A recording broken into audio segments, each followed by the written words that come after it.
여러분 안녕하십니까? TV 속 서울신문입니다.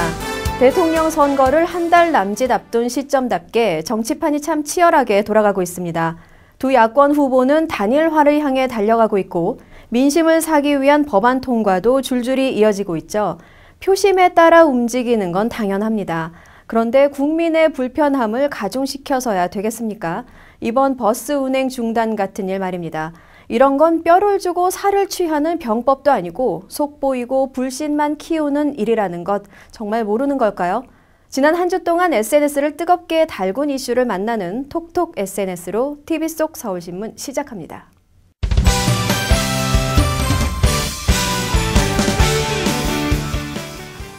안녕하십니까. SNS에 나타난 목소리를 통해 한 주일 동안 뉴스의 흐름을 짚어보는 톡톡 SNS입니다. 이번 주에는 문재인, 안철수 후보의 TV 토론 등이 주요 이슈가 됐습니다. 최대 관심사는 단연 문재인, 안철수 후보의 TV 토론이었습니다. SNS에서는 어떤 평가를 내렸을까요? 우선 토론 전체에 대해 두 후보의 토론은 단란한 토론이라고 제목을 붙이고 싶다. 지난 세월 길들였던 욕망 있는 토론하고는 달랐다라는 등의 긍정론과 상식적인 이야기와 모호한 질문 응답이 오고 갔을 뿐 대통령 후보로서의 자질과 능력, 경륜을 찾아보기가 어려웠다는 부정론이 엇갈렸습니다. 토론 내용에 대한 평가도 극과 극으로 나뉘었습니다. 문재인 후보의 판정승인 듯하다.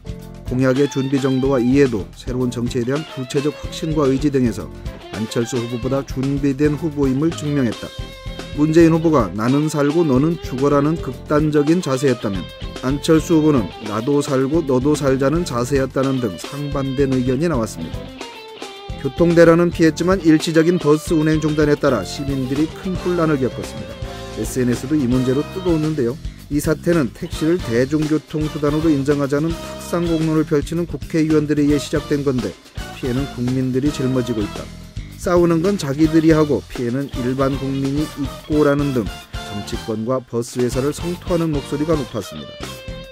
모처럼 해외 소식도 SNS를 달궜는데요. 결국 휴전에 합의했지만 이스라엘의 가자지구 폭격은 많은 논란을 불러일으켰습니다. 11개월 된 아이가 죽었다. 절대적 당위를 가진 이들의 폭력이란 얼마나 잔인한가. 미국을 등에 업고 전 세계에서 가장 잔인한 전쟁 범죄를 저지르고 있는 이스라엘을 강력히 규탄한다는 등 비난이 많았습니다. 서울고검 부장검사가 거액 수수 혐의로 구속된 데 이어 현직 검사가 여성 피의자를 상대로 검사실에서 성행위를 했다는 뉴스도 뜨거운 이슈가 됐습니다. 인물이 썩었으니 당연한 결과다. 능력과 청년과는 관계없는 정치검사들이 출세하는 걸 보며 검사 노릇 배웠으니 오죽하겠나. 대한민국 검찰 참으로 한심하고 나쁜 집단이다. 더럽고 추악한 권한 집중을 제도적으로 풀어야 한다는 등 분노가 표출됐습니다. 이 밖에도 나로 발사 재추진, 성범죄 친고죄 폐지 합의, 월성 원전 1호기 수명 연장 논란 등이 SNS에 이슈가 됐습니다. 후진국일수록 높아진다는 엔겔지수가 11년 만에 최고치를 기록했다고 하죠. 그만큼 생활 형편이 어려워졌다는 얘기인데요. 혹시 시계가 거꾸로 돌아간 건 아니겠죠? 톡톡 SNS 여기서 마칩니다. 안녕히 계십시오. 올 한 해 우리나라를 방문한 외국인 관광객이 1,000만 명을 넘었다고 합니다. 1961년부터 처음 방문객 통계를 내기 시작한 지 51년 만에 1,000배 성장했다고 하죠. 영광의 1,000만 번째 주인공은 누구였을까요? 성민수 PD가 만났습니다. 지난 21일 오전 11시 20분 인천공항 입국장으로 반가운 외국 손님이 왔습니다. 공식적으로 올해 1,000만 번째 외국인 관광객이 된 중국인 리팅팅 씨와 그녀의 어머니 예수팡 씨입니다. 문화체육관광부와 한국관광공사 등은 꽃다발과 함께 인천 상하이 간 왕복 항공권과 상품권 등을 선물했습니다. 중국 상하이에서 아시아나 항공으로 한국을 방문한 리팅팅 씨는 지금 이 순간이 꿈만 같다고 합니다. 这次有幸被选为第1000万名旅客，我相信明年的话，我和我的朋友们会继续的再来韩国玩的。 우리나라에서 외국인 관광객 1,000만 명 시대가 열린 건 관광 통계를 내기 시작한 지난 1961년 이후 51년 만입니다. 통계 시작 당시에는 만여 명에 불과했지만 이후 빠른 속도로 증가해 무려 1,000배나 증가했습니다. 관광객 수는 지난 2000년에 500만 명을 돌파했고 최근 3년간 북한의 도발과 유럽발 경제 불황, 동일본 대지진 등의 악재에도 불구하고 연평균 12.4%씩 꾸준히 증가했습니다. 미국, 중국, 이탈리아에 비해 4배나 높은 증가율입니다. 특히 중국인 관광객은 지난해보다 30% 가까이 증가해 244만 명이 입국했습니다. 정부는 올해 관광 수입으로 143억 달러, 우리 돈으로 약 15조 5천억 원을 예상하고 있습니다. 관광객이 폭발적으로 증가한 데는 K-팝과 드라마 등 한류 열풍의 힘이 가장 컸습니다. 뿐만 아니라 싸이의 강남스타일 열풍과 김기덕 감독의 피에타 등 다양한 문화예술 콘텐츠가 세계의 이목을 끌고 있는 덕분입니다. 정부도 비자 제도 간소화와 각종 국제 행사 등으로 관광객 유치에 적극적으로 나섰습니다. 우리나라의 이미지도 높아지고 결국 우리나라를 찾는 관광객들이 다시 찾고 함으로써 한국의 국력도 더욱 신장해서 어떻게 보면 이제 경제 대국에서 문화 대국, 관광 대국으로 가는 아주 중요한 의미가 있다고 생각합니다.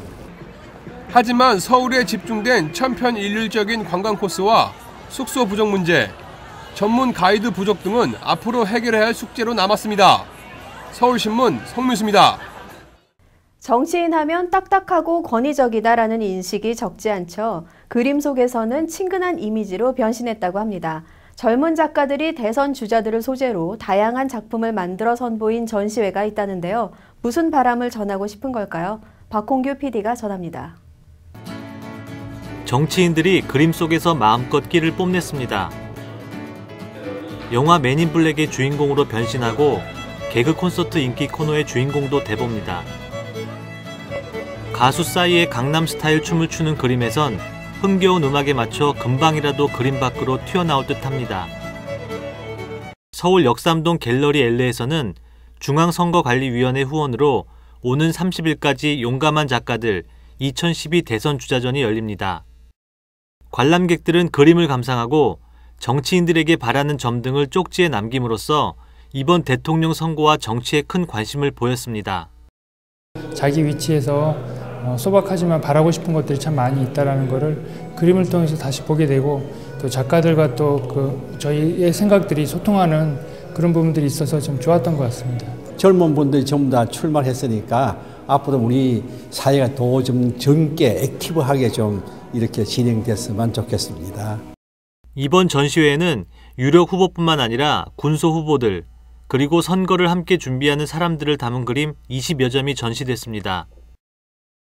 대통령 선거는 후보와 보이지 않는 곳에서 일하고 지지하는 모든 사람들이 함께 만드는 것이라는 메시지입니다. 모든 후보들이 네거티브하지 않고 좀 친근하고 편하게 다가설 수 있는 일반 우리와 같은 사람이라는 걸 보여주고 싶었고요. 젊은 작가들이 참여를 함으로써 젊은 층부터 노년층까지 모두 투표를 참여하자는 어떤 독려하는 입장에서 이번 전시를 기획하게 됐습니다. 한 달 앞으로 다가온 대통령 선거. 그림 속 주인공들처럼 모든 국민들에게 웃음을 줄 수 있는 대통령이 탄생하길 기대합니다. 서울신문 박홍규입니다. 국립중앙박물관이 선사고대관 청동기실과 고조선실, 부여사만실을 새롭게 단장했다고 합니다. 청동기 철기 시대의 먹을거리, 교류, 장례 등 삶의 흔적을 실감나게 구현했다는데요. 문성호 PD가 영상 취재했습니다.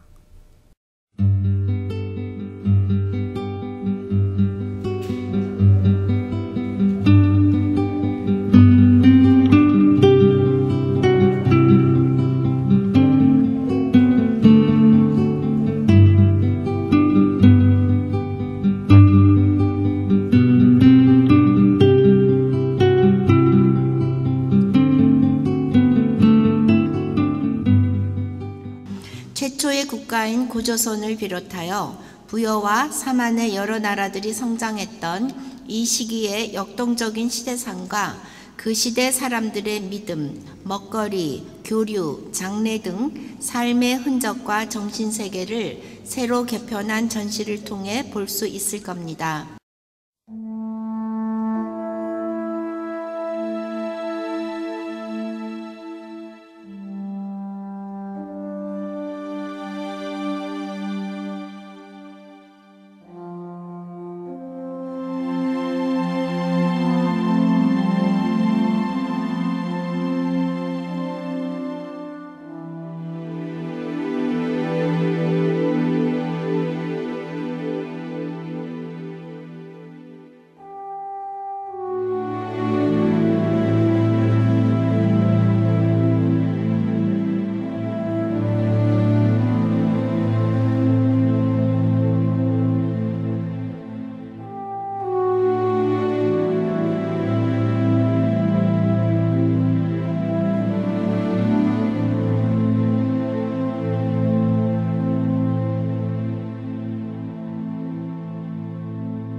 당시 사람들이 도구를 만들고 그 만들었던 도구들이 어떻게 사람들의 생활을 바꾸었는지 이 점에 포인트를 두고 보시면 좋은 관람이 되실 것 같습니다.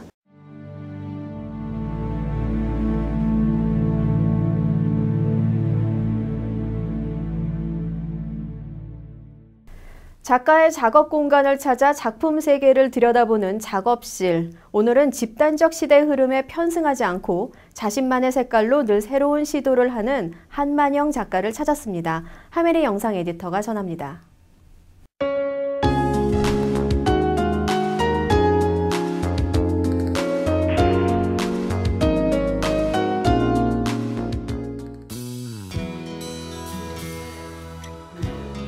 한만영의 작품이 어떤 것이라고 한마디로 압축해 표현하기는 어렵습니다. 그림인지 조각인지 설치인지 구분할 수 없는 그의 작품에는 이미 잘 알려진 거장들의 그림이나 고구려 고분벽화에서 차용한 이미지들이 다른 모양으로 들어앉아 있는가 하면 철사, 철판, 돌덩어리, 낡은 시계, 악기 같은 일상의 오브제들이 등장합니다. 한만영은 장르와 소재의 벽을 넘나드는 자유로운 상상력으로 독창적인 조형세계를 구축해왔습니다. 70년대 초반 본격적으로 작업을 시작했을 당시 대부분의 작가들은 미니멀리즘과 추상미술에 경도됐지만 그는 정밀묘사의 극사실적 그림을 내놓았습니다. 우리 사회의 매너리즘에 대한 일종의 반발심이었다고 작가는 말합니다. 그 당시에는 미니멀 아니면 그림이 아니라고 생각을 했거든요. 현대미술이 아니라고. 이제 그런 거에 대한 뭐 반발보다는 거기에 묻혀가기 그냥 싫은 거죠. 항상 외로웠죠. 그래서 뭐 지금도 마찬가지지만 지금도 뭐 새로운 거를 늘 시도를 하니까 항상 뭐 작가라는 게 항상 뭐 외로운 거 아닙니까? 그의 트레이드마크가 된 레디메이드 이미지의 차용은 70년대 말로 거슬러 올라갑니다. 그는 1978년 개인전에서 레디메이드된 이미지의 차용을 통해 모더니즘 미술에 대한 맹목적인 추종이나 고정관념에 경도된 이 사회에 일침을 놓습니다. 기존에 이미 알려진 명화들을 복사해 화면 속으로 끌어들이는 방법으로 연작 시리즈 공간의 기원을 내놓았습니다. 그 안다는 거에 대한 그 무모함을 좀 질타를 한다고 그럴까요? 뭐 그런 의미에서 이렇게 그 특히 미술사나 뭐 그 외에 많이 아주 대중들한테 알려진 그런 것들을 끌어들이기 시작한 거죠. 그래서 외래 문명에 대한 문제 또는 그 명화에 대한 맹신 뭐 이런 거에 대한 뭐 새로운 제시 뭐 이런 걸 눈뜨기 시작한 거겠죠. 1984년 무렵부터 옛 거장들의 고전 작품을 차용해 일상의 오브제와 복합적으로 재구성하는 시간의 복제 시리즈에 집중합니다. 과거의 작품을 복제하거나 차용함으로써 과거라는 시간을 현재에 복제한다는 의미입니다. 비현실과 현실의 혼재가 초현실적 분위기를 만들어냅니다. 상자 속에 테라코타로 만든 갑옷이 들어있고 거대한 날개가 있는 작품은 과거와 현재라는 시간의 초월에 대한 상징적 의미와 함께 초현실성을 부각시켰습니다. 사실은 시간은 아니거든요. 그냥 타이틀이 이제 시간인 건데, 삶 자체가 시간 속에 있는 거 아니에요? 자연도 시간이고 모든 게 자연 아니에요? 자연 그 자체가 시간 아니에요. 그걸 끄집어내서 시간이라는 그걸 뭐라 그럴까요? 이렇게 제시를 하니까 뭐 시간에 대해서 사람들이 상당히 물리적으로 생각하고 너무 억눌려서 생각하는 것 같아요. 이렇게 자유롭지 못하고. 과거를 현재로 끌어들인 그의 작품들은 보는 이로 하여금 시간으로부터 자유로운 상상을 가능하게 합니다. 그는 다양한 방식으로 감상자의 상상력에 자극을 가합니다. 상자를 배열하거나 화면의 한편에 단순화된 레디메이드 이미지를 그리고 다른 한편에는 철사와 같은 일상의 오브제를 배치하는 공간 분할 작업들은 단순하지만 강렬한 이미지를 남깁니다. 공간 분할을 한 뒤 두 가지 이미지를 대비시키는 복합적인 구성이나 비현실적인 상황의 연출을 통해 한만영은 과거와 현재, 시간과 공간, 창조와 모방, 현실과 비현실, 혹은 생성과 소멸처럼 상반된 요소들 간의 조화를 추구하고 있습니다. 평면과 입체, 추상과 구상, 뭐 이런 그 반대되는 것들이 다 한테 한 화면에서 조형적으로 얼마나 가능한가, 그걸 항상 이렇게 모색하거든요. 이제 그때 조금씩 다르고요. 요게 제 작품으로 끌어들였을 때, 요게 작품으로 될 것 같다라는 것들을 끌어들이죠. 그러니까 제 언어화, 조형 언어화가 가능한 것들을 끄집어내는 거지 아무거나 끄집어들이진 않죠. 그 다음에 기본적으로 많이 알려진 거. 대중들한테 많이 알려진 거. 한만영은 지난해 대학 교수 정년을 맞았습니다. 18년 만에 전업작가로 돌아온 그는 인사동 노하랑에서 개인전을 열고 근작을 선보였습니다.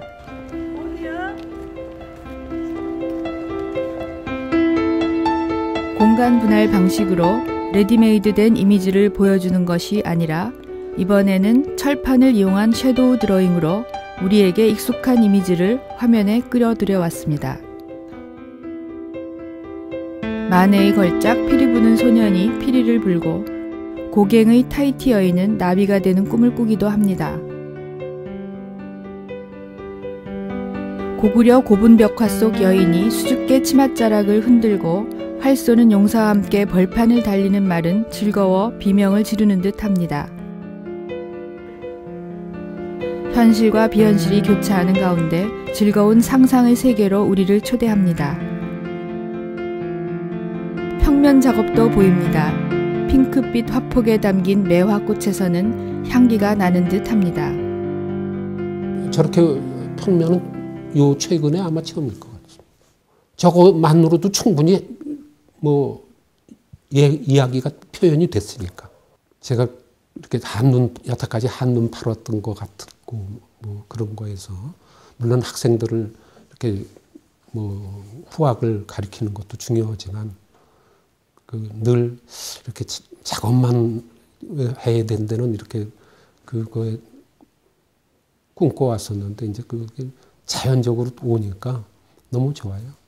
하여튼 지금 계획은 한 2년 정도 잡고 있어요. 그 개인전. 저는 주로 개인전을 좀 하고 또 어떻게 바뀔런지 모르는데 크게 바뀔 건 없어요. 크게 바뀌진 않는데 하여튼 늘 같은 거지만 얼마나 새롭게 다양하게 할 건가 늘 그거는 변함이 없을 겁니다. 레디메이드 이미지를 차용하지만 늘 새롭고 신선한 충격을 주기 위해 고민하고 노력하는 화가 한만영이 어떤 충격을 던져줄지 기대됩니다. 서울신문 하멜입니다.